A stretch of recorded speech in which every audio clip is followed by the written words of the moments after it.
Oi, eu sou a Flávia. Eu sou a Isabela. E você caiu no Angu de Grilo. Grilo, grilo, grilo.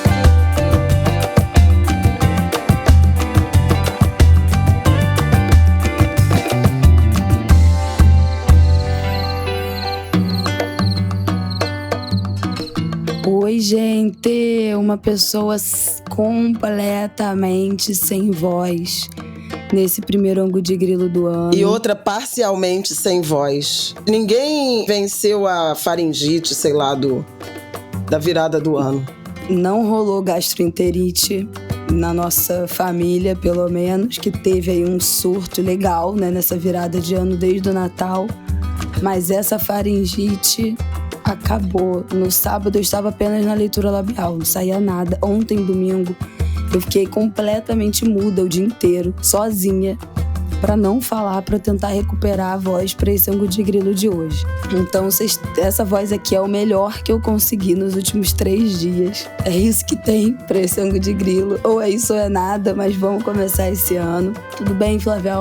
Bem-vinda ao Angu de Grilo 2024. Feliz Ano Novo, Angulers! Feliz Ano Novo! Vamos lá! 2024 chegando. A temporada carnavalesca já começou e... Meu caso. Só se canta isso, hein? Ainda falaremos, isso vai tá? Isso vai ser pro episódio sobre os sambas enredos, provavelmente na semana que vem, tá, gente? Exatamente. Bom, e nesse episódio nós vamos fazer um primeiro bloco, aquele compiladão aí do que aconteceu nessas 2 últimas 2 semanas. Teve medidas do Haddad, do Ministério da Fazenda. Tá completando nessa segunda-feira que a gente tá gravando 1 ano da tentativa, né, de golpe, da invasão lá do Congresso. Saiu até documentário novo na Globo News. Minha mãe já assistiu no domingo. Eu vou assistir hoje, nessa segunda-feira. Mas falaram que tá ótimo com os bastidores, né, daquele domingo. E aí, 1 ano depois, em que pé estamos? Vamos falar disso nesse primeiro bloco. A Folha também lançou um documentário. Ah, boa. Vamos botar o link na sinopse. Também vamos falar aqui, no segundo bloco, sobre a morte também precoce do Quinho, um dos maiores intérpretes do carnaval, os maiores cantores, né? A gente fala intérpretes do carnaval, mas a gente pode falar de cantores do Brasil extremamente importantes para a história do Salgueiro, da União da Ilha do Carnaval, que nos deixou precocemente na semana passada, depois de um câncer de próstata que o debilitou muito. A gente precisa falar disso aqui também no Angu de Grilo, render as homenagens. E no último bloco vamos fazer aí o nosso bloco de palavra do ano. Lembra que ano passado a gente falou sobre isso na virada do ano. A palavra do ano de 2023 minha foi carreira e da Flávia foi saúde.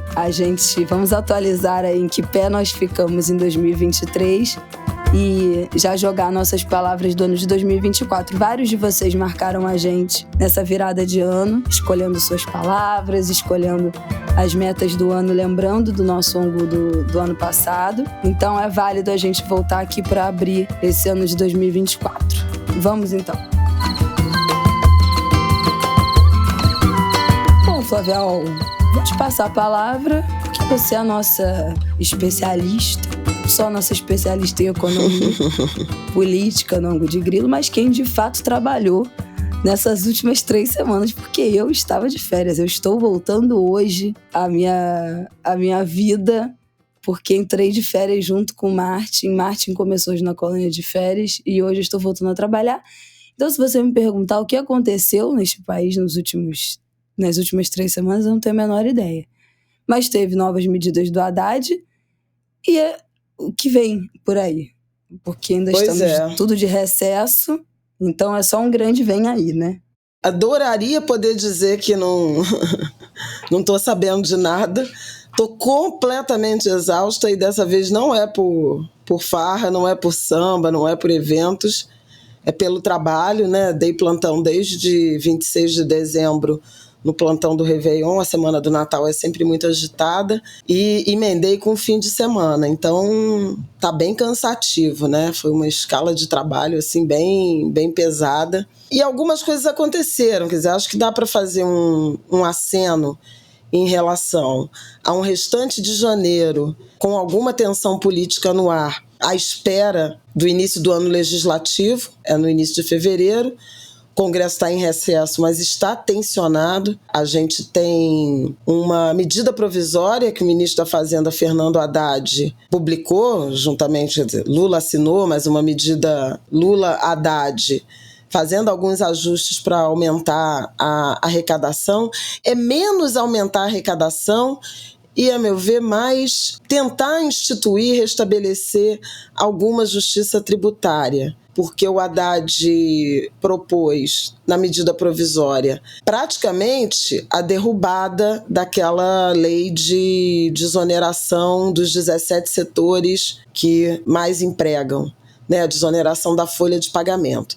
Essa é uma medida que vem desde 2011, né, desde o governo Dilma, e sistematicamente sendo renovada, em que as empresas mais intensivas em mão de obra, e aí tem do setor agrícola a transporte, call center, comunicações, setor têxtil. Esses segmentos, eles substituem a contribuição de 20% sobre a folha de pagamento por uma proporção da receita bruta, algo entre 1% e 4,5%. Em tese, como eles empregam muita gente, uma proporção da receita é menor do que 20% sobre a folha de pagamento. É um incentivo que supostamente gera trabalho e renda, trabalho formal. É isso que o empresariado e os parlamentares que defendem essa medida, eles alegam, eles argumentações de que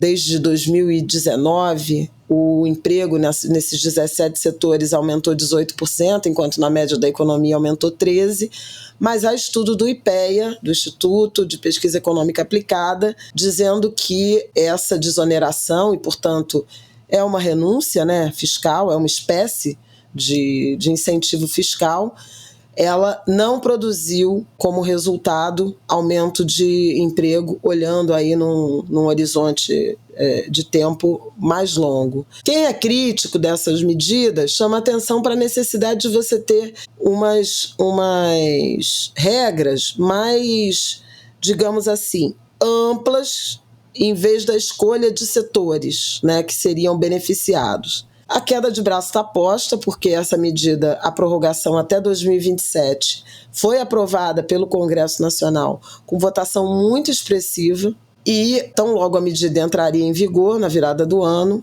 veio a medida provisória do Haddad, substituindo o modelo. Então, ele instituiu em quase todos os setores uma tributação, não essa sobre a receita bruta, mas sobre a folha, aumentando gradualmente, ano após ano, começando em 10% a 15% e se completando lá no modelo original até 2027. Isso provocou uma reação muito grande no Congresso Nacional. De imediato, o relator dessa PEC da desoneração se insurgiu, considerando uma afronta, um desrespeito, uma medida que acabou de ser promulgada pelo Congresso ser praticamente revogada por medida provisória, e o Rodrigo Pacheco presidente do Senado, promete se debruçar sobre esse tema, e uma possibilidade é a devolução dessa medida provisória. Algo que já aconteceu no passado, quando Renan Calheiros era presidente do Senado, ele próprio devolveu uma medida provisória que tratava do mesmo tema. Então é um assunto que enfrenta uma disputa política entre governo e Senado, entre Ministério da Fazenda e Congresso Nacional, e, obviamente, a capacidade de lobby do empresariado, dos setores organizados do empresariado. Junto com essa medida provisória, além da desoneração, eu acho que aí é um pouco o pulo do gato do Haddad, ele propôs limites a um benefício fiscal, a uma compensação tributária que foi autorizada pelo Supremo Tribunal Federal, numa mudança de... é uma coisa complexa lá de ICMS... Mas as empresas ganharam no STF o direito de abater dos seus impostos valores retroativos, e isso provocou, segundo Haddad, uma queda de arrecadação da ordem de 60 bilhões de reais. Para vocês terem uma ideia, o impacto nas contas federais do aumento de R$ 92 do salário mínimo neste mês de janeiro é de 36 bilhões de reais. Então, cobriria com folga o aumento do salário mínimo, para terem ideia do tamanho do impacto dessa desoneração. E aí o Haddad resolveu limitar, na medida provisória, o valor que pode ser compensado para empresas que têm mais de 10 milhões de reais de compensação. Obviamente, você vai escalonar isso ao longo do tempo e o impacto fiscal é menor. Por fim, ele resolveu retirar alguns incentivos de desoneração do setor de eventos, e um pouco também tem turismo, transporte, que foram concedidos como incentivo durante a pandemia. Valeriam por 2 anos e foram prorrogados, e ele resolveu tirar. Resumo da ópera. Tem uma tensão danada entre o Congresso e o Executivo.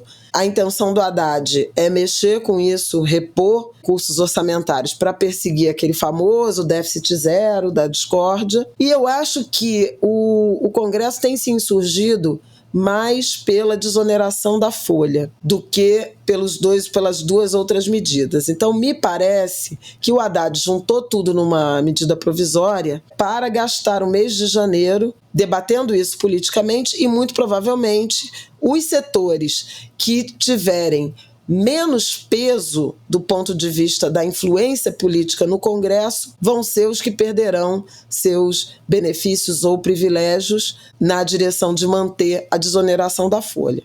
Então, isso é interessante da gente observar para ver que setores efetivamente vão conseguir fazer valer os seus desejos, acolhidos ou pelo Congresso Nacional ou pelo Judiciário. Mas isso fez o Haddad entrar o ano num clima muito pesado, né, em relação ao Congresso. Embora esse debate precise ser travado. Além disso, a agenda do ano envolve a regulamentação da reforma tributária, que foi aprovada no ano passado. Infelizmente, o Haddad já sugeriu que a reforma do imposto de renda, que é importante, é um ponto de desigualdade imensa, deve ficar para 2025, porque assumidamente o mundo político brasileiro reconhece sem nenhum constrangimento que em ano eleitoral, em ano de eleições municipais, o Congresso trabalha basicamente no primeiro semestre. Depois todo mundo vai cuidar de campanha prefeito e tudo mais.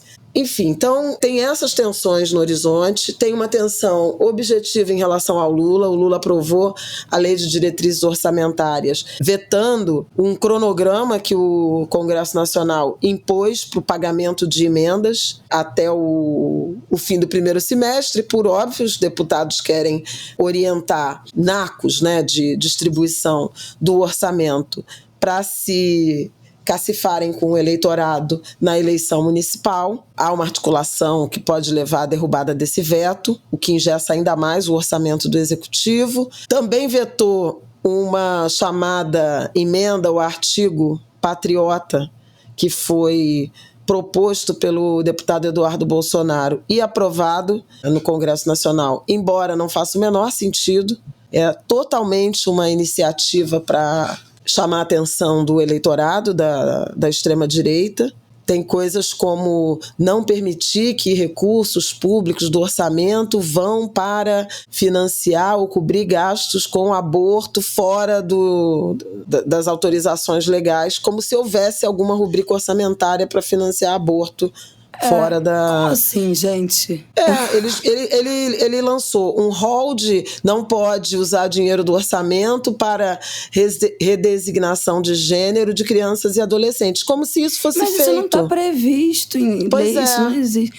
Gente, não pode usar dinheiro do orçamento para fazer aborto ilegal, para jogar no bicho, para apostar em casa de aposta online, para jogar o joguinho do tubarão.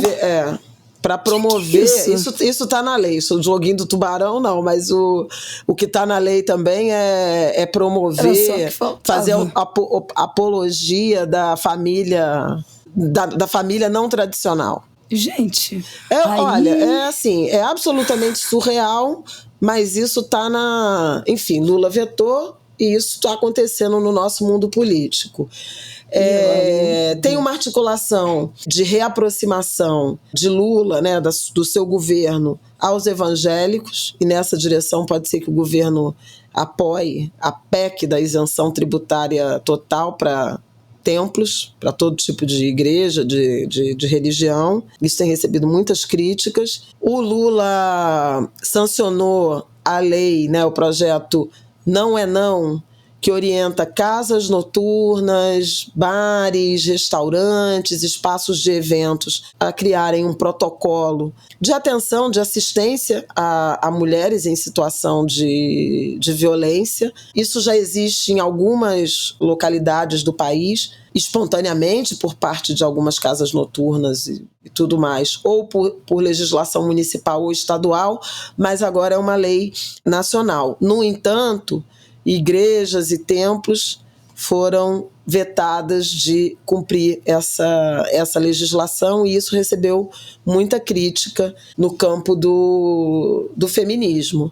Mas é uma legislação importante, é aquela em que você precisa ter funcionários treinados, preparados para acolher mulheres em situação de violência e algum tipo de protocolo que as ajude. Um exemplo é aquele aviso no banheiro para pedir um determinado drink, para chamar uma determinada pessoa como senha para se livrar, né, de uma situação de constrangimento e de violência iminente. Eu lembro que... A gente falou disso aqui no episódio do Daniel Alves, né, do estupro do Daniel Alves, que está completando um ano. A gente falou na época que a boate em que o caso aconteceu tinha um protocolo, né, de emergência, de atendimento a mulheres em situação de violência, de abuso, né, sexual, e que foi implementado com muito sucesso, né, no caso do estupro.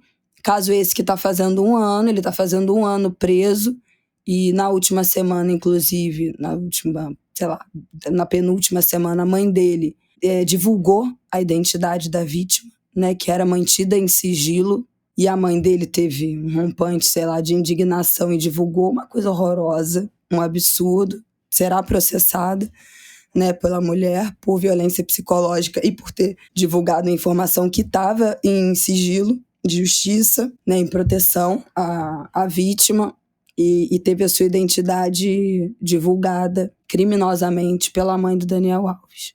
Então, gente, minha voz tá muito ruim. Me desculpa, mas é o que tem para hoje. Mas a gente falou bem desse protocolo na época desse caso.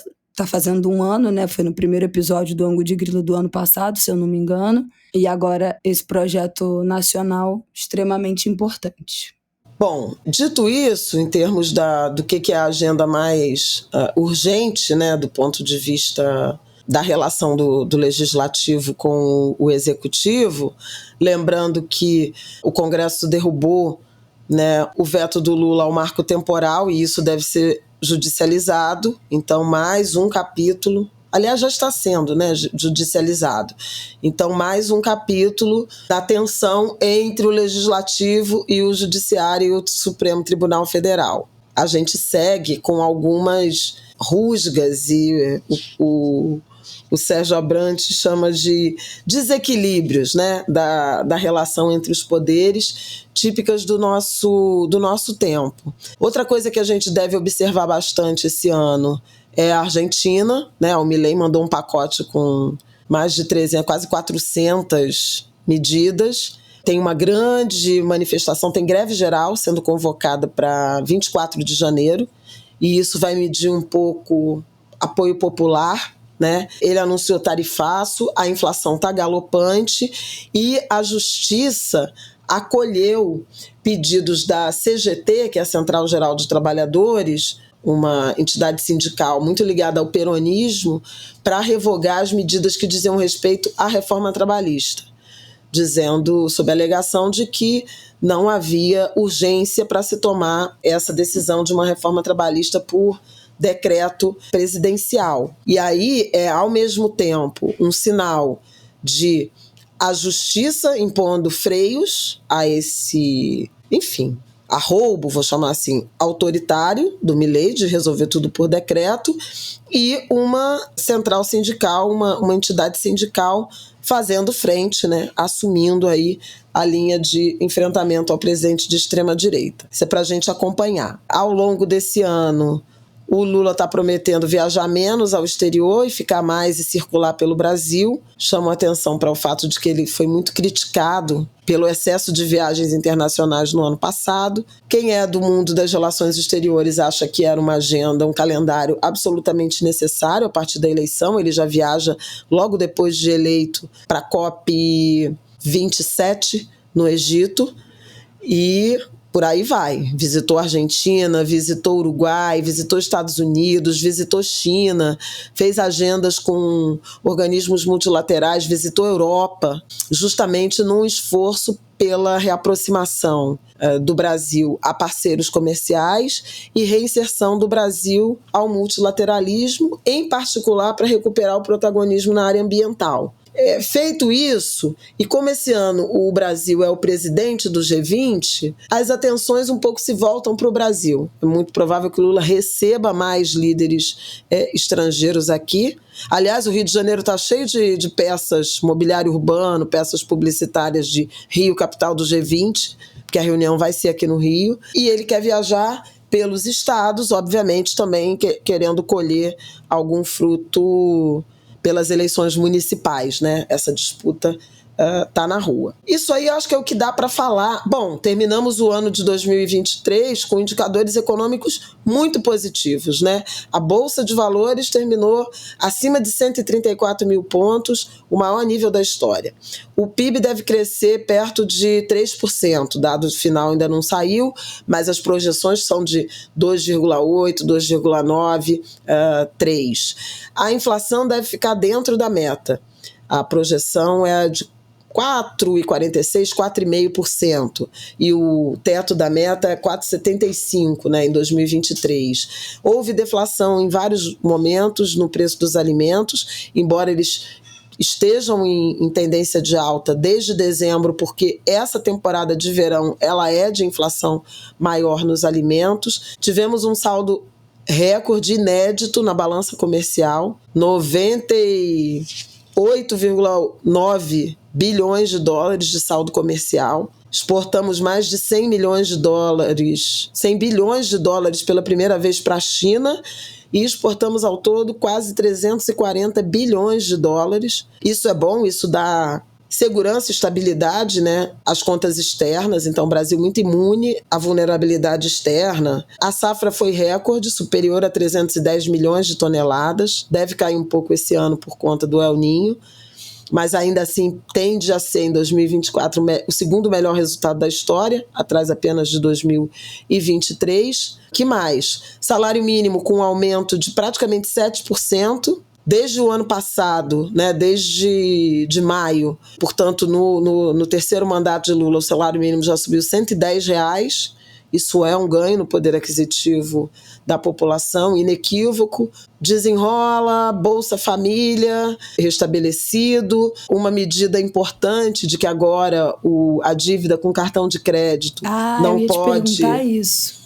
Ultrapassar, né, o dobro do valor original. Então, seria de no máximo 100%, quando hoje, até então, as taxas de juros do cartão passam de 400% ao ano. Isso pode ajudar um pouco nos arranjos de equação financeira das famílias. E eu lembro que o desenrola era válido para dívidas até 31 de dezembro de 2023. Então, essa mudança vale para 22. E essa mudança vale agora para 2024. Desemprego no menor nível desde 2015, 14, 15, fechou o ano em 7,5%. População ocupada acima de 100 milhões e 500 mil brasileiros com trabalho, embora 39% desses ainda na informalidade, mas são sinais de que o mercado de trabalho se recuperou. Cultura é inequívoco, né? A volta da cultura. Então, assim, tem várias coisas. Vacinação de crianças que aumentou e acho que tem muito a ver com a contrapartida exigida pelo Bolsa Família. Então, tem algumas coisas se movendo do ponto de vista da economia. Houve, de fato, uma melhora. O dólar fechou o ano abaixo de 4,85. Voltou para 4,90 na semana passada, na primeira semana do ano, por conta de alguma instabilidade internacional. Mas não significa que será um ano fácil, né? A gente vai ter eleições nos Estados Unidos, tem uma chance grande, né, do Trump ser reeleito. Na semana passada, o Obama, ou no fim de semana, o Obama deu um chega para lá na equipe do Biden, e aparentemente parece que o Biden vai começar a ser mais, digamos assim, firme e enfático. Tem uma tensão no Oriente Médio permanente, além de Israel e Hamas, houve um ataque reivindicado pelo Estado Islâmico no Irã, que matou 85 pessoas e feriu mais de 200. Enfim, uma conjuntura. A guerra entre Rússia e Ucrânia continua. Há tensões entre Venezuela e Guiana, provocadas pela Venezuela, é bom que se diga. A gente terminou ano passado sem falar disso, né, no fim das contas. Pois é, e aí o Maduro vai ficar tensionando, porque é um ano eleitoral também na Venezuela, também vamos ter que acompanhar como é que vai ser o desenrolar desses episódios. Então, assim, um ano que tem algumas tensões à espreita, mas que, de fato, o Brasil, do ponto de vista econômico, começa melhor do que o ano que passou. E hoje a gente está gravando aqui, nesse momento, o aniversário, né? Exatamente. Um ano do golpe tentado de 8 de janeiro, daquele domingo, né? O dia da infâmia, como definiu a então presidente do Supremo Tribunal Federal, ministra Rosa Weber, ex-ministra, né, Rosa Weber, que terá como sucessor Flávio Dino. Flávio Dino toma posse no dia 22 de fevereiro como ministro do Supremo Tribunal Federal e, no STF, restará a ministra Carmen Lúcia, a única mulher. A Isabela já falou do documentário da Júlia, do Alib e do Rafael Norton, realmente muito interessante, um documentário muito concentrado no dia dos ataques às sedes dos poderes e a reação, como é que foi construída a reação, né? O contragolpe, digamos assim.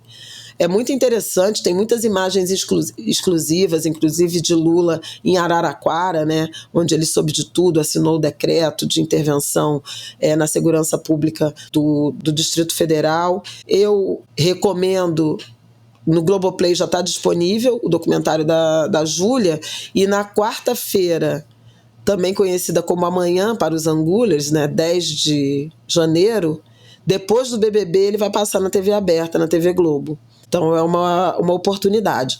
A Folha de São Paulo também lançou um documentário. Quem assistiu já aos dois diz que eles são complementares, que é interessante assistir aos dois, então eu recomendo. É um documento histórico importante, são documentos históricos importantes de um capítulo ainda não concluído. Eu passei aí o relatório que o gabinete do ministro Alexandre de Moraes divulgou com balanço, não sei se a Isabela quer passar esses dados, mas foram mais de 6.000 decisões relacionadas aos ataques antidemocráticos que saíram do gabinete de Alexandre de Moraes, busca e apreensão, já foram 30 condenações, né, até 17 anos de prisão. A gente tem um episódio do Angu falando, né, do primeiro julgamento. Há outros para serem concluídos ao longo aí desse primeiro quadrimestre, mas o trabalho não está completo. Muito do que já foi feito alcançou os autores, quem estava lá na Praça dos Três Poderes. Falta identificar, punir os financiadores e, sobretudo, os mentores intelectuais, incitadores, mentores intelectuais e o próprio envolvimento dos militares, que ainda está pouco coberto, né? E, de modo geral, quando a gente vê as autoridades se comportando, eles tendem a dizer que as Forças Armadas não concordaram, que eram alguns nomes. Enfim, eu acho que há controvérsia porque, ao longo do tempo, nós vimos como os golpistas, né, eles se abrigaram em imediações de quartéis do Exército, tanto em Brasília, mas, por exemplo, aqui no Rio de Janeiro também, ali no Comando Militar do Leste, em pleno centro da cidade, do lado da Central do Brasil. Isso não é possível a nenhum manifestante.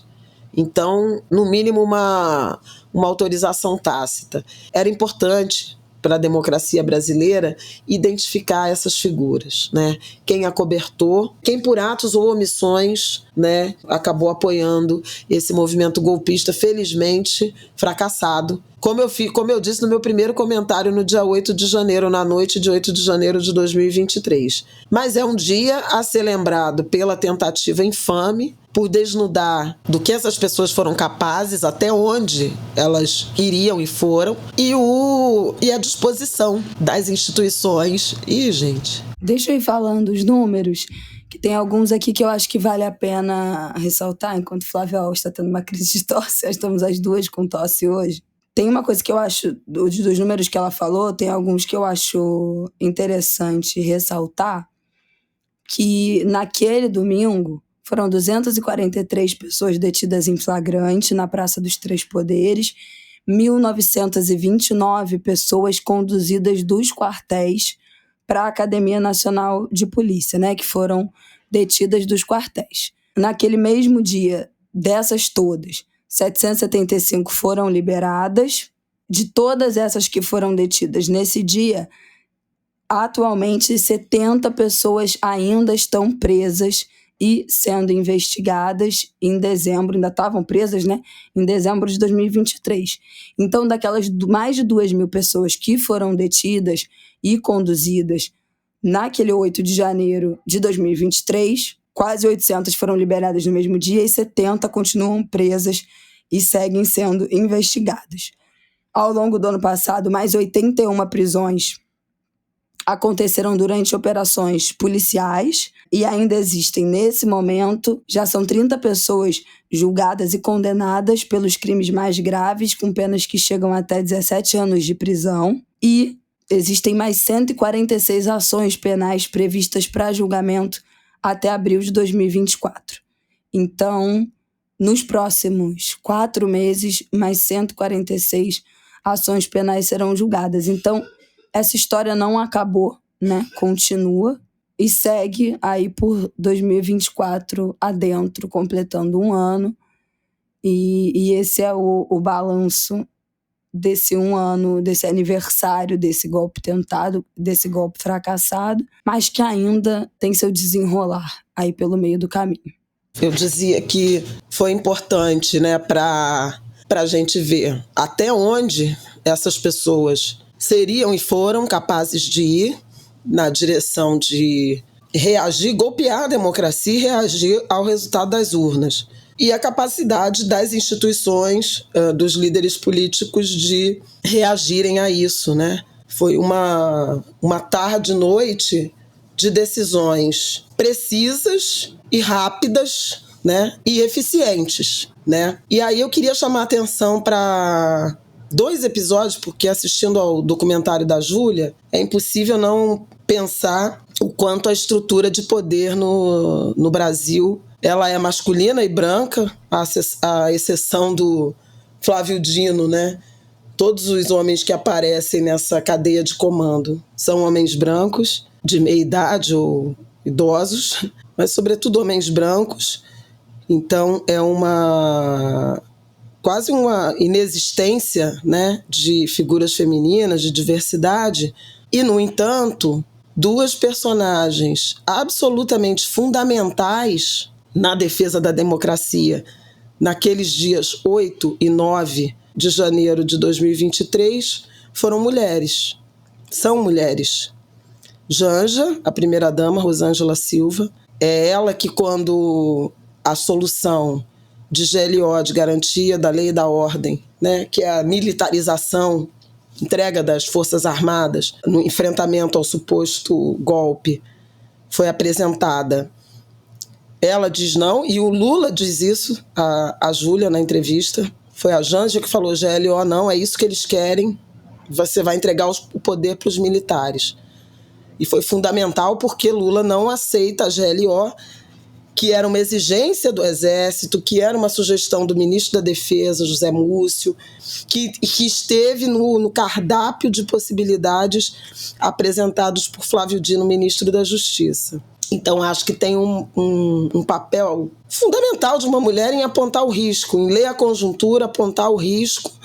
E em vários momentos você vê os homens muito tentando um acordo que não melindrasse ninguém, enfim, muito típico da política brasileira. O outro episódio, quem conta é Miriam Leitão. Na segunda-feira, dia 9, houve uma reunião entre os chefes de poderes e o presidente da Câmara, Arthur Lira, demonstra preocupação em saber quem deveria assumir a relatoria e, portanto, o comando da ação, né, dos processos contra aqueles atos golpistas. Ele não queria que fosse o Alexandre de Moraes, dizendo que o país está muito dividido, polarizado, rachado.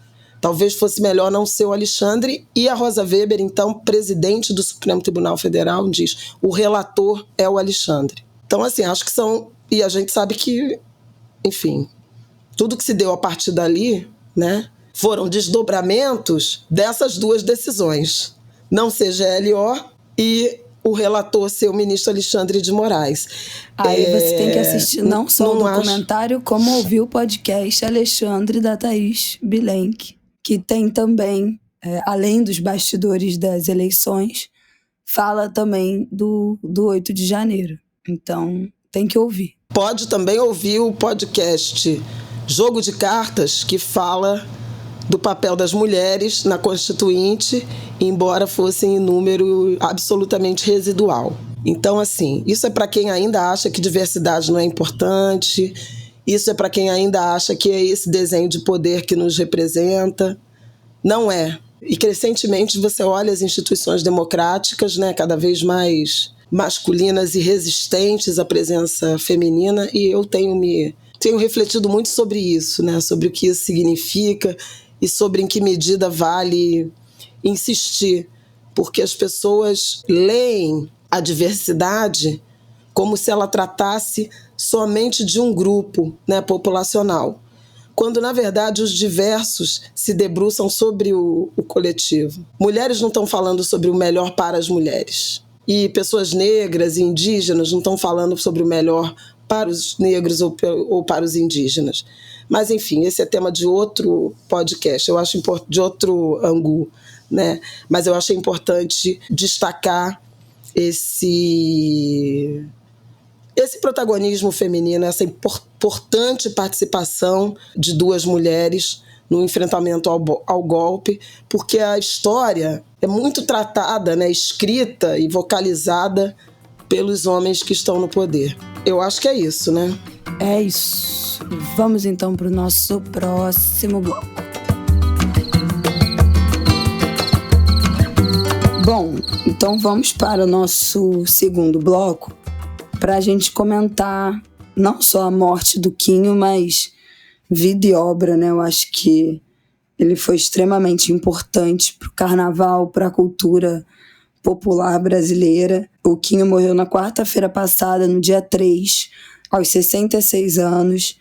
Ele já estava internado com a saúde debilitada, tratando um câncer desde 2022, um câncer de próstata. E, no fim, a causa da morte foi insuficiência respiratória. O Quinho foi o grande intérprete do Salgueiro, mas antes disso fez história na União da Ilha, em 93, com o Peguei um Ita no Norte, que é aquele samba que todo mundo sabe cantar. Não existe um brasileiro que não saiba cantar. Explode. Não, peraí. Peguei um Ita no Norte é do Salgueiro. Na Ilha, ele cantou, em 89, Festa Profana. Eu vou tomar um porre de felicidade. Pronto, era isso que eu queria falar. Eu vou zoar toda a cidade. Então, calma. Então, em 89, Festa Profana, na Ilha do Governador. Ele é nascido, samba criado, esse que todo mundo morava na ilha. Isso. E, enfim, também morreu internado num hospital, né, no Evandro Freire, na Ilha do Governador. Então, sua vida inteira. E foi na enterrado Ilha no do cemitério da Governador. Cacuia. E esse samba, que todo mundo sabe, Eu Vou Tomar um Pó de Felicidade, em 89 na ilha, e em 93 o histórico Explode Coração, na Maior Felicidade, ali do Meu Salgueiro, contagiando o saco de Nação, todo mundo sabe esse samba. Quem frequenta roda de Peguei um samba, Ita no carnaval, norte. quadra de É o escola de enredo. samba, não aguenta mais ouvir esses dois sambas de tanto que eles tocam. A gente, quando ouve, já fica, ai meu Deus, lá vem de novo esse Explode Coração. Mas eu tava, onde é que eu tava? Eu fui no Universo Espanta, um festival aqui de verão no Rio, e teve show do Xande de Pilares, e o Xande cantou em homenagem ao Quinho, fez só uma passagem, né, primeira passagem, e fez o Pimba, Pimba, ai que lindo, em homenagem ao Quinho, que era o grito de guerra dele. O Xande, que é um grande salgueirense, compositor de alguns sambas do Salgueiro. Exato, compositor. Acho que Gaia, o Xande Gaia, tá no grupo. o Xande compôs, e aí o Xande cantou. E aí eu até cantei, assim, anos que eu não me empolgava com esse samba, mas eu acho que nos últimos dias todo mundo, né, tem um vídeo lindo do ensaio da Mocidade também, do ensaio de rua da Mocidade, que eu não sei se foi no mesmo dia ou no dia seguinte da morte do Quinho, que o Zé Paulo também começa cantando, fazendo o grito de guerra, cantando em homenagem ao Quinho. Acho que todo o carnaval, né, se mobilizou muito na semana passada, se lamentou muito na semana passada com essa morte, que eu acho que vale dizer, né, que é precoce, 66 anos. A gente falou aqui, já no ano passado, mais de uma vez, né, quando a gente falou, meu Deus, da morte de quem? MC Marcinho. MC Marcinho. Quando a gente falou da morte do MC Marcinho, e aí relembrou a morte do Catra, a morte do MC Sapão, a gente falou sobre essa morte precoce dos homens negros, né, dessa média de idade. Eu acho que da última vez que minha mãe falou isso, já em outro contexto que eu não me lembro, ela falou, também falou de novo isso na coluna dela, da sexta-feira passada, que falou sobre o Quinho, sobre a média, a idade média de morte no Brasil dos homens negros ser de 59 anos. E tem tudo a ver com o que a gente falou aqui no ano passado sobre a morte precoce do MC Marcinho, e a morte do Quinho, que também é muito precoce, né? Ele já tinha falado sobre o câncer, que ele demorou a fazer o exame, demorou a investigar, o tratamento já começou num estágio avançado da doença. Então, o que a gente fala aqui, né, de como as pessoas negras, que em geral, quando a gente fala de Brasil, são a maioria também entre as pessoas pobres, a maioria entre as pessoas que não têm o acesso universal, de fato, não só à saúde, mas à informação, né? A educação em saúde, que é um passo anterior, é antes até da saúde preventiva, é antes da saúde diagnóstica, é antes dos tratamentos, mas é a informação, né? O grande tabu do câncer de próstata, quando a gente está falando também dos homens, né? Dessa masculinidade, desse tabu que é o fazer o exame, o toque retal, tem N questões dos homens sentirem alguma coisa, terem sintomas e não procurarem, né, ajuda médica, ignorarem, negligenciarem a própria saúde. Então tem muitas camadas quando a gente está falando da saúde masculina, especialmente da saúde dos homens negros, mas é lamentável, assim, uma morte muito, muito precoce de um cara que é um dos maiores e que ainda poderia ter muito a oferecer pelo carnaval, né, pelo Brasil. Quando a gente pensa, por exemplo, no Jamelão, que morreu com 95 anos, né, cantou na Mangueira até, lembra dele velhinho, já em cima do trio, cantou, aqui, fui até procurar, cantou até 2006 na Mangueira. Óbvio que nesse momento, em 2006, já não cantava mais sozinho, né? Já não puxava o samba sozinho, mas até 2006 o Jamelão foi intérprete da Mangueira e morreu em 2008, então aos 95 anos, então ele estava em cima, cruzando a avenida até os 93 anos de idade. E o Quinho ainda tinha muito a oferecer ao carnaval, né? Quando a gente pensa no Neguinho da Beija-Flor, que é agora com 74 anos, já teve um câncer também, venceu, não gosto de falar, né, de usar esse verbo, mas conseguiu se tratar, se curou desse câncer, continua plenamente atuando brilhantemente no carnaval, na Beija-Flor, durante o ano todo, né, em outras apresentações, saudável, com a sua voz íntegra, com disposição. Então o Quinho ainda poderia oferecer muito para a cultura brasileira e infelizmente nos deixou aos 66 anos.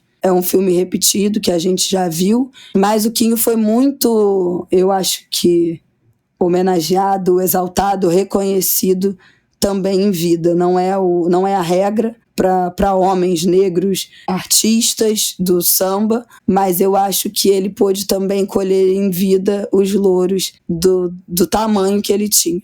Gente, foi assim desolador ver a partida precoce do Quinho e impossível não pensar nesse tema aí da longevidade prejudicada, né, das pessoas negras, dos homens negros.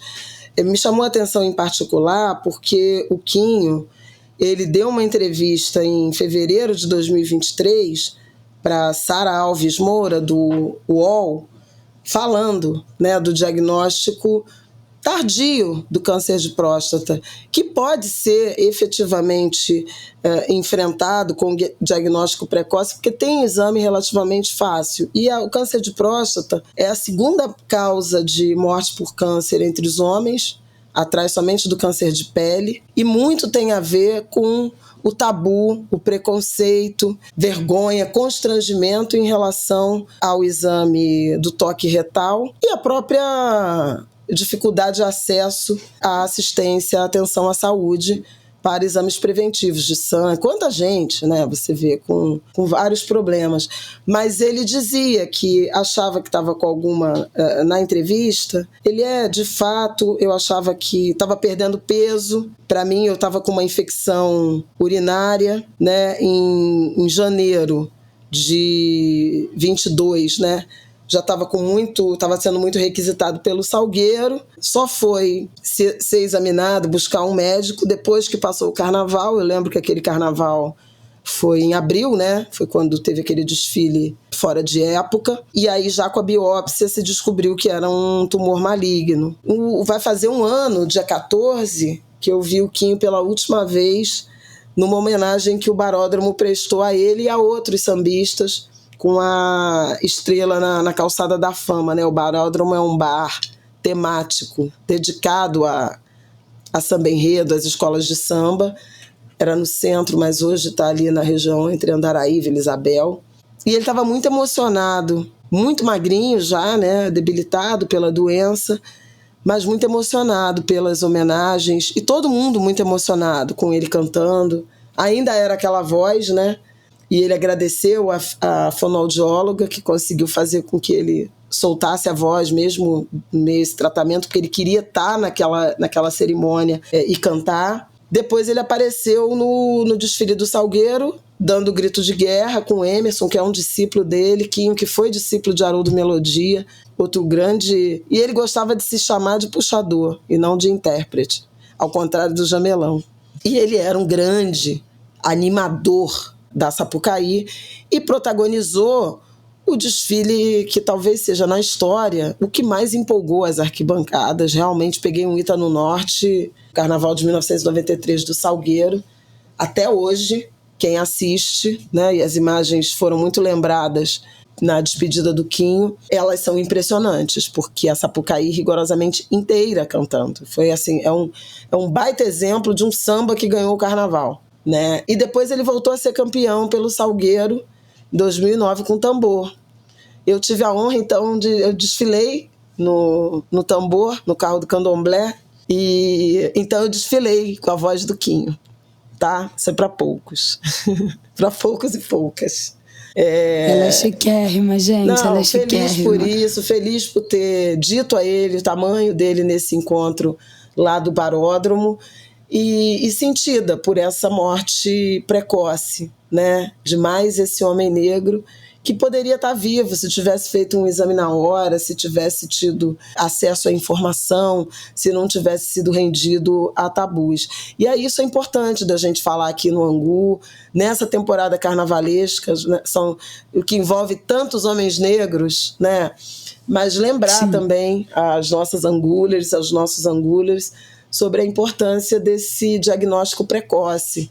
O Novembro Azul, eu acho que não é suficiente. Eu acho que tem que ser o ano todo, né? Não pode ser só em novembro que a gente pense no câncer de próstata, assim como não pode ser só em outubro pensar no câncer de mama, assim como não pode ser só em dezembro pensar no câncer de pele.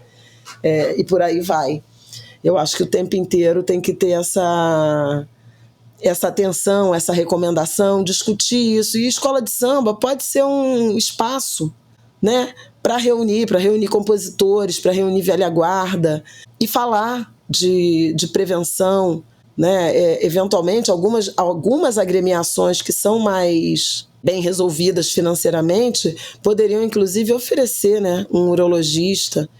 Primeiro uma palestra, mas consulta, um dia de consulta, parceria com a Secretaria Municipal de Saúde, né, com a Secretaria Estadual de Saúde, com o Ministério da Saúde, porque a gente não pode perder nossos homens para doenças tratáveis por desinformação ou por tabu.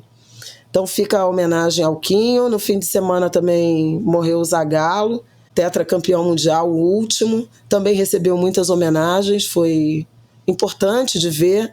Não vou entrar muito profundamente nisso, nem é exatamente a minha área, mas é difícil encontrar alguém que tivesse expressado e agido com mais lealdade à camisa da seleção brasileira, no momento em que a seleção brasileira vive, né, CBF, Nossa vive em Senhora. momentos, enfim, difíceis, né? Então, talvez essa memória nos ajude a resgatar o valor, a importância dessa camisa. O Zagallo foi campeão mundial, né? Ganhou as Copas do Mundo como jogador em 58 e em 62. Foi técnico em 1970, no que é tido como a melhor seleção de todos os tempos, e foi coordenador técnico ao lado do Carlos Alberto Parreira na Copa de 94, que pôs fim ao jejum, né? Desde 1970 o Brasil não era campeão, e foi em 1994. Em 98, levou o Brasil à final da Copa. A seleção brasileira foi derrotada pela seleção da França, a Copa da França, mas, caramba, né? Disputou 5 finais de Copa do Mundo, seja como técnico, seja como jogador. Não foi pouca coisa, não foi bolinho, e teve um reconhecimento importante dos nomes do futebol, do esporte. O presidente Lula decretou luta oficial de 3 dias. Sobre o Quinho, eu também destaco que o Ministério da Cultura fez uma postagem reconhecendo o valor do Quinho para a cultura brasileira, e eu escrevi uma coluna falando do Quinho, e resgatei, a Isabela mencionou aí o Explode Coração, eu peguei um Ita no Norte, de 2017 a 2023, peguei um Ita no Norte, foi a 6ª música mais tocada no Carnaval do Rio de Janeiro. E no Brasil inteiro, 29ª das 50 mais tocadas. Quer dizer, um samba de 1993... Não, é impressionante que isso. Ainda é dos mais tocados no Rio e também no Brasil, 30 anos depois, né? Impressionante. É muito impressionante. Na década que terminou em 2021, num levantamento do ECAD, que é o Escritório de Direitos Autorais, pensando nos 456 anos do Rio, peguei um Ita no Norte, Explode Coração, foi 2º. Só perdeu para Parabéns a Você. É incrível isso, né? Surreal. Não, gente, eu toda brincava. Festa. Eu fui em 2000. Eu não aguento mais ouvir. Não dá. Eu fui em 2017 de férias para Cuba com o Aidano. Fizemos Varadeiro, Matanza e Havana. E onde você vai em Cuba, aparece alguém cantando Guantanameira. E a gente batizou Guantanameira e Holanda. A gente batizou Explode Coração de Guantanameira, já virou uma piada do casal. Onde a gente toca Explode Coração, gente, lá vem Guantanameira. E a outra, muito tocada, Festa Profana também mas sobretudo é hoje, né? É hoje em dia, isso aí também não tem uma Pelo festa. amor de Deus, gente. Não, e a gente batizou o É Hoje de Yolanda, que são realmente 2 músicas que tocam em qualquer lugar, mas no fim de semana ouvir Explode Coração em homenagem ao Quinho teve um sabor.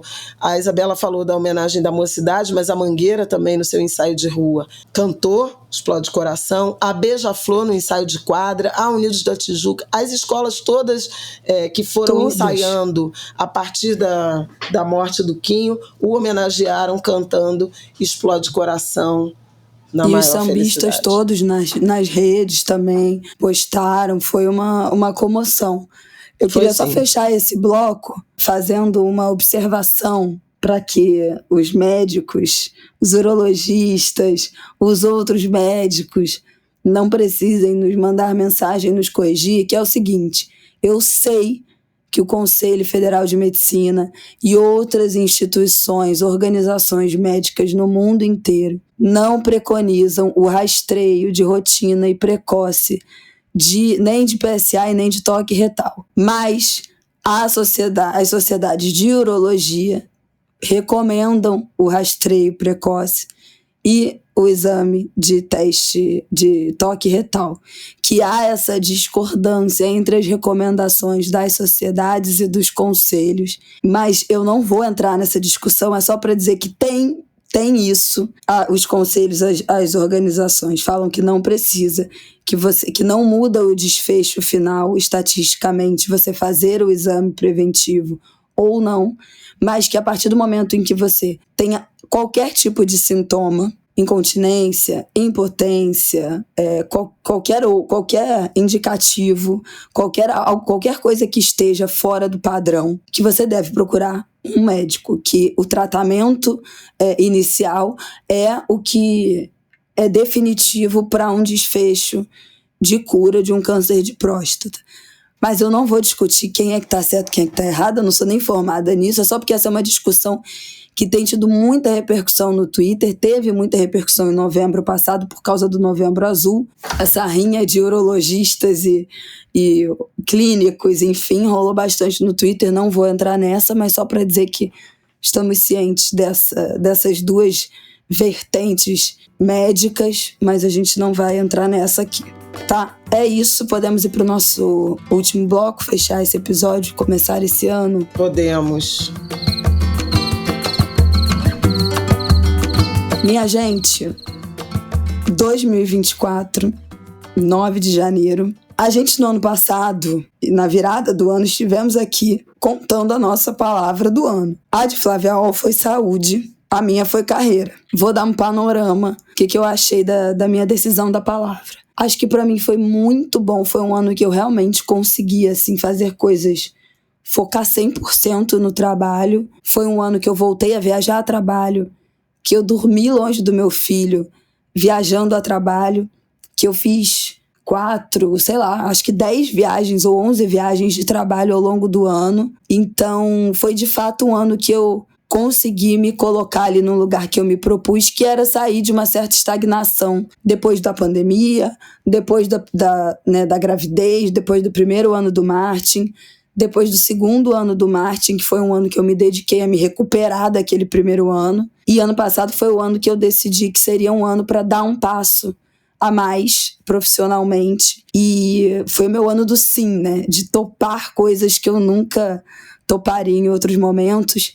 Fiz 4 viagens com a Petrobras para lugares e projetos do Brasil que eu nem imaginava. Fiz uma campanha da Hering de Dia das Mães com o Martin, que foi veiculada inclusive na televisão, algo que eu nunca imaginei fazer. Então foi o meu ano do sim. Definitivamente foi o meu ano do sim do trabalho. E acho que ter colocado esse foco, ter tido esse compromisso comigo, acho que isso que é tão legal, né? De escolher uma palavra do ano, é algo que você vai lembrando daquilo o ano inteiro. Então, para mim, foi muito importante para conseguir. Óbvio que teve muita coisa que eu tinha colocado nas minhas metas profissionais que eu não fiz, né? Que ficou por fazer, mas várias outras eu acho que eu consegui avançar, e em outras que eu nem imaginaria, mas que foram aparecendo, também deu certo. Então acho que foi um ano proveitoso na minha palavra do ano. E para você, Flávia? Eu consegui pôr em dia os meus exames, né? E acho que isso foi importante, marco 0. Tive alguns meses de uma rotina de exercício, mas o fim de ano foi caótico e eu realmente perdi. Então minha palavra do ano novo vai ser exercício. E vamos ver se eu dou conta. Tô com um projeto de correr a São Silvestre no Réveillon de 25 para 26. Gente, é a palavra do ano mesmo, tá? Porque ela está muito ambiciosa nas metas. Vamos que vamos. E Flávia é determinada. Quando ela bota na cabeça dela, ela faz. Então, eu estou botando muita fé e estou apoiando essa meta e essa decisão. Cobrarei, vigiarei e punirei. Não, é verdade. Eu demoro a decidir, mas quando decido, decido. Isso é uma característica do meu orixá. Minha Iemanjá é uma Iemanjá que demora muito a se decidir. Ela conta as penas de um pato e perde a conta e começa de novo. Então é demorado o processo decisório.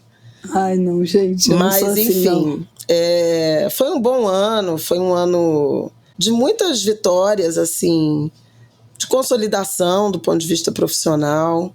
Enfim, de vitória cívica, né? Em que pese o cansaço todo desse golpe tentado logo nos primeiros dias do ano. Mas chegamos ao fim, já enumerei aí uma série de números da economia. No lado pessoal, eu acho que também foi uma outra notícia chata, né? Envolvendo saúde, principalmente a saúde de amigos, de pessoas queridas.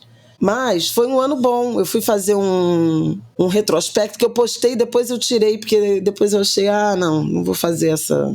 Vou manter uma certa reserva. Mas eu consegui selecionar 200 fotos de experiências, assim, fabulosas que eu tive em 2000 e... Olha, o ano teve 365 dias e ela selecionou 200 fotos. Tá bom pra você ou não? Eu selecionei 200 fotos. Foi realmente incrível. Posso aqui citar a coisa. Eu vi todo mundo fazendo janeiro, fevereiro, março, abril. Cara, fiz coisas incríveis. Janeiro, fui ver a estreia do Paulinho em Belo Horizonte. Eu vi o Chico Buarque 2 vezes. Uma delas no dia do 8 de janeiro. Não, né, o dia shows do golpe. Ano passado foi... A cultura voltou com muita viu força. Lulu, show do Lulu. Lulu eu fui 2 vezes. Também. Eu fui... O carnaval, né? Eu desfilei Milton na Grande Nascimento, Rio. você foi. Não, mas aí isso foi 22. Milton foi 22. Foi, não, foi sim. Foi. O último show foi em novembro. Foi quando ele fez 80 anos. Meu Deus, passou muito rápido. Mas eu fui... Desfilei na Mangueira pela primeira vez. Desfilei na Beija-Flor puxando uma ala, homenageando Clara Nunes na Portela. Musa, destaque de ala. Desfilei de quitandinha de saquinho de Cosme e Damião. Pô, fomos ao final do Campeonato Mineiro. Eu tirei férias e viajei por Minas Gerais, conheci Ouro Preto, Congonhas, voltei a Inhotim, Tiradentes, eu comi joelho de porco, nunca tinha comido. Que mais? Eu fui a São Paulo, fui a Bienal, fui a Bahia pro aniversário da Letícia. Fomos pro 2 de fevereiro, E fomos né? pro 2 de fevereiro, ano passado. Fomos pro 2 de Primeira fevereiro. vez do Martim na Bahia. Exato, foi incrível, foi maravilhoso. Bahia no 2 de fevereiro, Bahia Seu em agosto. neto dormiu com você a primeira vez? A noite Tem toda. várias coisas, tem caretas com ele, várias programações com o Martim, aniversário dele. Foi muito legal o ano, foi muito legal. Teve festa junina, tem um projeto de vida que eu estou construindo literalmente e que está caminhando, já faz 2 anos, mas 2023 foi de uma arrancada assim, que até me assustou. Então, assim, muito legal, um pouco a minha velhice sendo desenhada. Que mais? Fui várias vezes a Brasília por conta de trabalho e a São Paulo também por conta de trabalho. Fui... Pô, gente, eu entrevistei a Conceição Evaristo, o Negro Bispo, na FLUP. Até me emociono. Porque, assim, menos de um mês depois ele morreu. Eu vi o Quinho no Baródromo, né? E menos de um ano depois ele se despediu. Então, eu tive, assim, muitas chances, sabe? De encontros incríveis. Voltei ao Alvorada de São Jorge, no 23 de abril, foi lindo. Samba da Volta, né, que a gente fomos juntas, inclusive, no dia de São Jorge. Isso. Gente, teve muita coisa legal no ano de 2023, assim, de coisas que o aniversário da Kika, no fim do ano. Kika, né? Paulinho artilheiro do Campeonato Brasileiro. O Vasco não foi rebaixado. Fluminense campeão da Libertadores. Só não tive viagem internacional, realmente. Talvez tenha faltado isso. Reencontrei Juliana Borges e Winnie, estiveram no Rio para a Bienal. Fiz mesa na Bienal com Chico Felice, com Tiago Rogero. Ganhei vários prêmios, gente. Ganhei prêmio Marielle Franco. Ganhei moção da Câmara de Vereadores da vereadora Mônica Cunha. Ganhei o troféu Mulher Imprensa. Na categoria Diversidade, Jornalismo de Diversidade. Ganhei o prêmio Esperança Garcia, da Escola de Magistratura. Nossa! Ganhei jornalistas de economia mais admirados, jornalistas negros mais admirados. A Ordem Rio Branco. Ganhei a Ordem Rio Branco, ainda vou receber esse ano, mas ganhei a Ordem Rio Branco, oficial. Gente, da Ordem Rio Branco. Com aquele colarinho de medalhas de ordem, o dela tá lotado, tá? É verdade, porque eu tenho medalha Tiradentes, eu tenho medalha Pedernest, eu tenho medalha do Instituto dos Advogados do Brasil. Municipal tem, estadual tem, federal tem. É uma coisa impressionante. Esta é Flávia. É mesmo. E não sou metida. Distribuímos nossos doces de Cosme e Damião. Fomos no ensaio da Beija-Flor, primeiro ensaio do Martin da Beija-Flor. Nossa, gente, teve muita coisa legal. Posse da Heloísa Buarque de Holanda na ABL. Isso que você fez é um exercício que eu ainda não fiz, mas eu quero fazer. Eu já listei minhas metas do ano, eu já planejei. Quem gosta de fazer isso no papel, faça. Quem for melhor fazendo uma pastinha de fotos, faça. Mas eu acho que a gente ir passando pelo nosso calendário, pelo nosso registro de fotos e anotando as coisas que a gente fez de legal, sabe? Os filmes que viu no cinema, os shows que assistiu, o festival que foi, encontro que teve com os amigos, as coisas mais simples que a gente vai passando batido, porque a gente foca, às vezes, em conquistas imensas, em marcos enormes, né? Mas esse acumulado de pequenas coisas que a gente está falando aqui, né? Que são coisas que não dá doce de Cosme e Damião, pequenas, são as pequenas alegrias ali da vida adulta que vão anestesiando um pouco as dores do ano que estiveram aqui, que apareceram, né? As dificuldades, os desafios.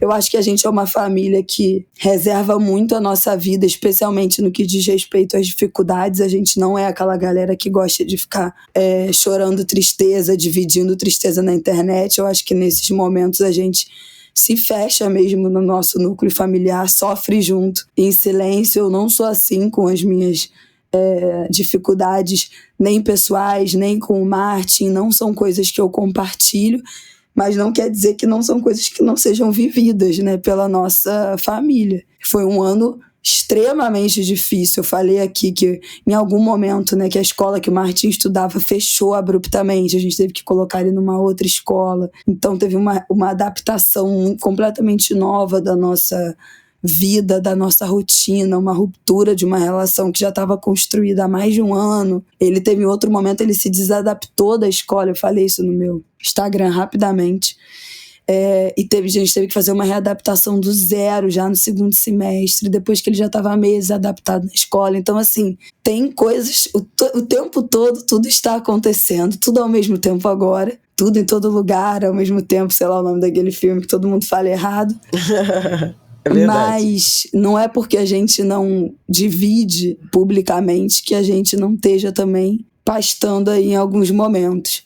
Mas eu acho que no fim das contas a gente faz esse registro aí dessas pequenas felicidades e consegue fechar esse saldo. A minha mãe falou que a palavra do ano dela... Eu ganhei... Não, é porque eu tenho que ser justa aqui. Eu ganhei um prêmio de dos alunos da UF, do IACS, né, da minha tá faculdade. Até levantando, gente. Não, é porque eu não posso esquecer nada.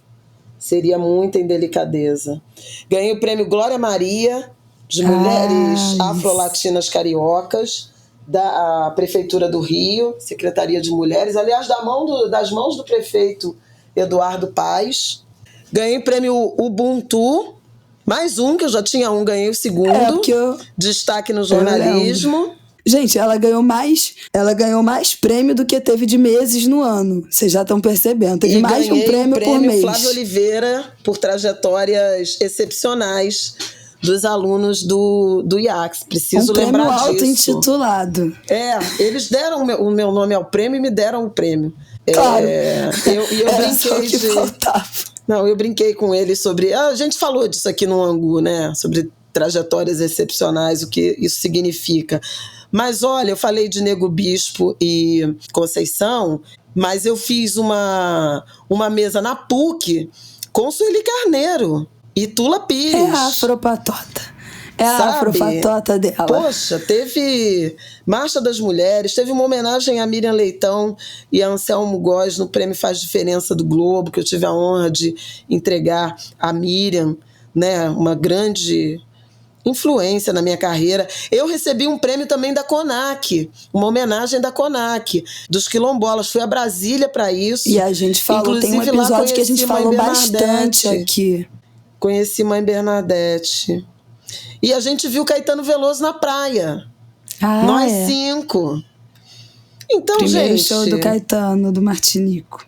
E foi incrível, ele ficou louco. E o primeiro show do Martinho da Vila, fomos no trem do samba. Finalmente levei a Isabela, depois de 27 anos. Ai, gente, só meu filho pra me fazer sair de casa. Só o Martin pra me fazer sair de casa para esse tanto de evento. Pelo amor de Deus. E vimos não só Fabiana Cosa, como Martinho da Vila, Marquinhos de Oswaldo Cruz, querido amigo. E eu e Martin e Rafael ainda fomos na turnê Nós, a Gente, do Gil e da Família.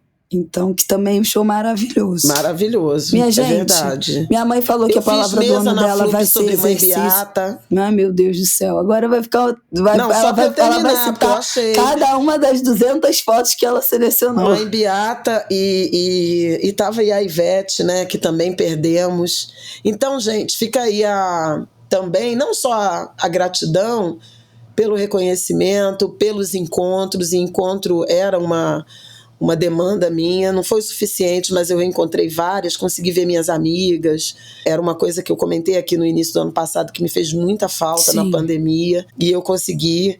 E essas oportunidades de você estar principalmente com os mais velhos, porque você não sabe qual vai ser a próxima. Se tem uma tristeza que eu carrego, foi de não ter conseguido ir dar um abraço de feliz aniversário em Dona Léia Garcia, quando ela fez 90 anos. Eles me convidaram de última hora, eu não consegui estar presente, liguei para ela, mandei mensagem, ela respondeu, e eu achei que a gente tinha tempo, e quando ela viajou um tempinho depois para Gramado, acabou falecendo lá. Então me sinto na dívida desse abraço, mas assim, um carinho, uma admiração imensa por Dona Léia, e honraremos aí a memória dela, sempre. Bom, para fechar, Flávia falou da palavra do ano de 2024 dela, que vai ser exercício, né? Exercício físico, atividade física, e essa meta aí da São Silvestre. Quem ouviu o Estamos Bem, o outro podcast Estamos Bem, apresentado pela Bárbara dos Anjos, a Bárbara me chamou para o episódio falando sobre a palavra do ano. Ele saiu, eu acho que foi o último episódio de 2023, e a gente fala longamente sobre essa decisão da palavra do ano.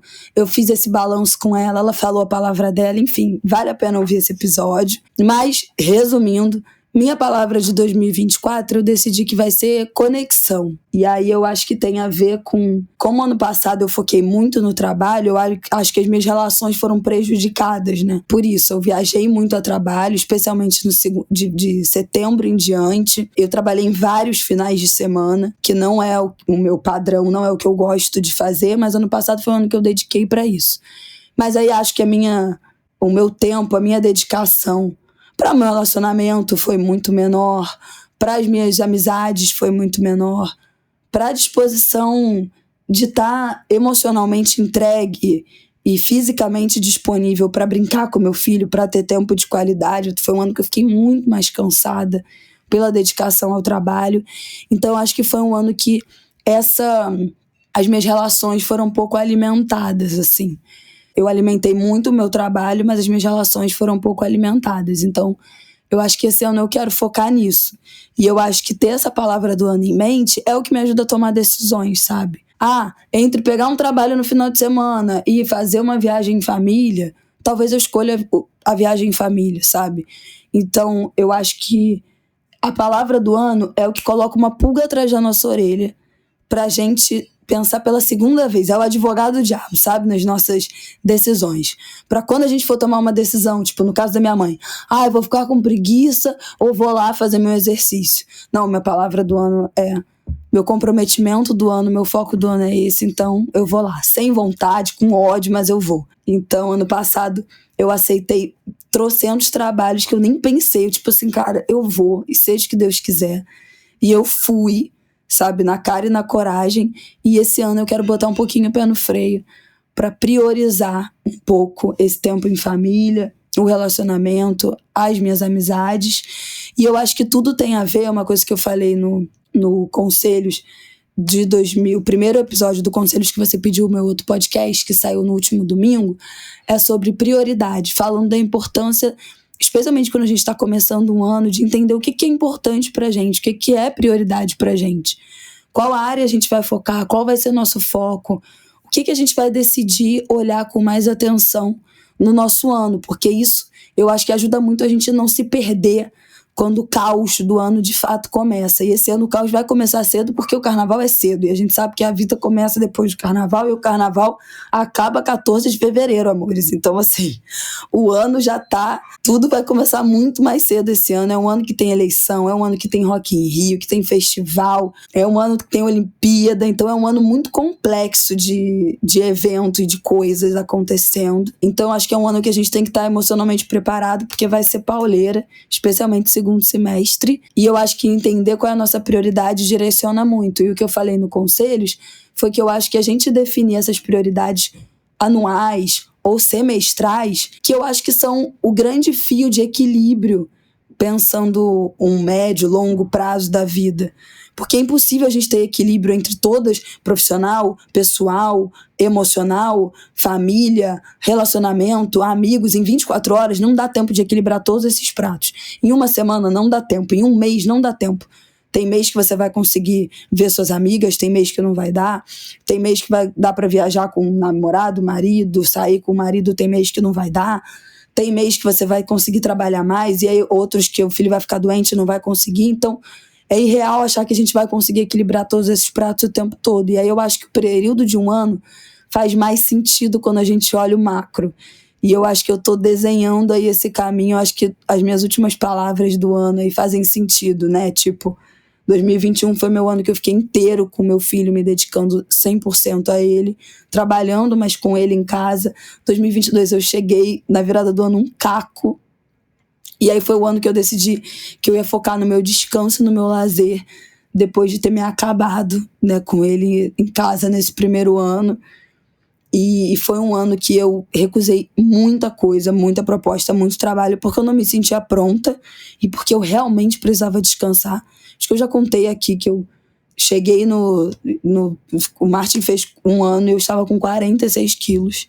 Então, assim, eu estava cadavérica, completamente acabada. E aí 2022 foi o ano de eu retomar essa minha saúde, inclusive física. 2023 foi o ano que, tipo, beleza, descansei, me reequilibrei um pouco, minha saúde melhorou, ganhei peso, voltei a comer direito, tô saudável, vou trabalhar. E aí trabalhei. E aí agora eu acho que eu preciso dar uma retomada de novo, equilibrar a balança pro outro lado.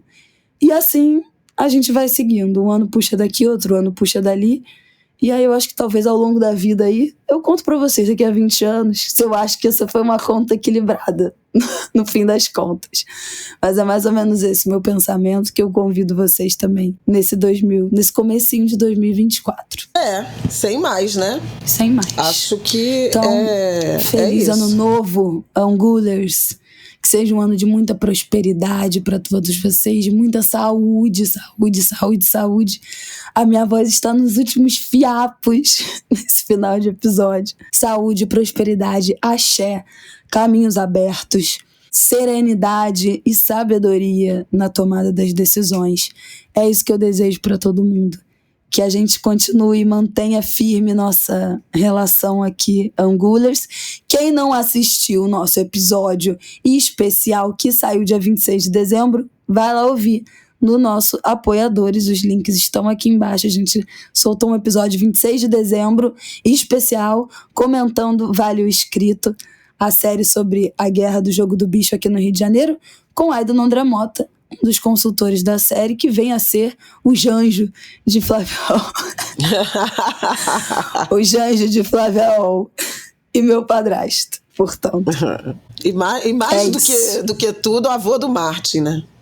É o que ele mais gosta de ser. O cara fez a primeira tatuagem da vida dele. Ele fez uma tatuagem. Gente, isso é exclusivo Ângulo de Grilo. Eu acho que ninguém sabe disso, né, gente? Fez uma tatuagem no peito, escrito Martin. Não é sacanagem, de tipo 15 centímetros. Então, esse é o avô do Martin, tá, queridos? Gente, então valeu. Vou correr que ainda tem 2 jornais pra fazer começando. Hoje. Feliz ano novo, né, pros Angulers, dai um feliz ano novo. Não, eu quero dar feliz ano novo, mas eu tenho mais uma informação, claro, né, não seria eu. É porque eu falei espontaneamente da Dona Leia, né, que continuaria homenageando. Aí, enquanto eu te ouvia, abri o e-mail e tem a seguinte notícia: Secretaria de Cultura reabre Teatro dos Correios, ali na Visconde de Itaboraí, no centro do Rio, que passa a se chamar Léa Garcia. E é nesse teatro que vai ser reinaugurado, estava fechado desde 2018, será reaberto com macacos. Gente, eu já tô entrando pra comprar. Ela 13, mandou 20, 21, 27 e 28. A peça, o monólogo, concebido, escrito, dirigido e interpretado por Cleiton Nascimento, o fenômeno das artes cênicas brasileiras. Eu não sei que dia que eu for. Meu Deus. Vamos acabar que eu preciso comprar esse ingresso. Tchau. Viva Cleiton e viva Dona Léa Garcia. Beijo, Angulers. Feliz ano novo.